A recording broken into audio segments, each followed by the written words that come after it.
Today on NBC is in Phoenix between the Suns and the Bulls. Chicago, as you know, has been red hot, winners of 28 of their last 33. Without Michael Jordan, their performance has been perhaps the biggest story in the NBA this year. The guy leading the way for the Bulls now is a supporting actor turned leading man, Scottie Pippen. They were the perfect 1-2 combination, the king and the pretender to the throne. When the king stepped down, the pretender moved swiftly, assuming leadership of the reigning champions. I told Scottie, I told BJ, I told John, I told all the guys, you still have the faith, you have the ability to achieve what you want to achieve. You just got to believe in it. The day Michael retired, his locker was cleaned out by the Bulls. I thought it was going to become a memorial, but instead, Scottie moved right in. I think it was a very bold move for Scottie. Into the same locker? Absolutely, into the biggest locker in a very small little locker room in the stadium. But I think he was saying to everyone, it's now my team. I think for many years, people have said, I'm not an all-star, I'm just riding Michael's coattail. Well, this was an opportunity when Michael's departure for me to really step forward and show some leadership. And maybe somewhere along the line he realized that he doesn't have to be Michael Jordan. He can be Scottie Pippen, and that's certainly good enough for us. Pippen is the man on both ends of the floor, whatever it takes. He is the top forward in the league in steals and assists, being like Mike in almost every way. He hasn't walked onto the court thinking because Michael left and his 32 points went with him, he had to find a way to get those points.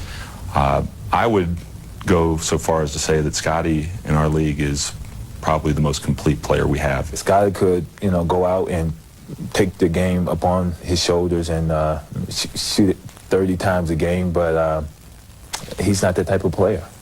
And this year, everyone needs to, touch the ball and be in the offense, and that's what we're doing. I'm not going to be the NBA leading scorer, so I'm not out there to try to put up big numbers. I'm more or less out there to make us look good as a team and make us play well.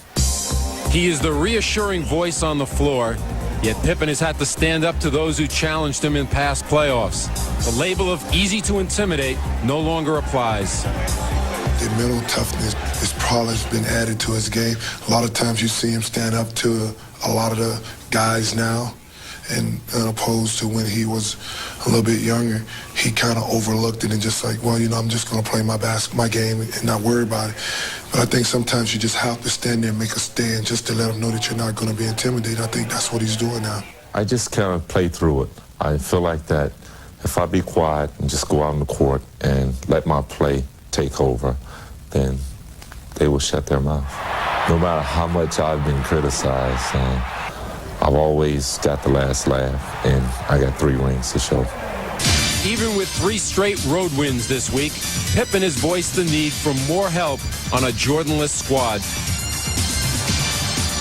New York loses Doc Rivers, and within 2 or 3 weeks, he's replaced by a premier guy that, really can step forward. And now we've lost one of the greatest players in the game, and it's been 2.5 months, and we haven't made any changes or did anything. Well, New York is trying to really make a run to win a championship, and I think to some extent I was trying to say the same. We need to make a run. The Bulls have their critics, especially Charles Barkley, who says, no Michael, no ring. Charles is one of those guys that when things are going well for him, he's fine. So I've always said, come late June, Charles be criticizing his teammates, the franchise, and everybody that he can point a finger at. Well, maybe Charles Barkley would like to respond to Scottie Pippen. We'll afford him that opportunity when Charles joins us live in just a minute after a message from Prudential. Look at those eyes darting. He's getting ready to say something. There's a word from the NBA coming, and then we're back.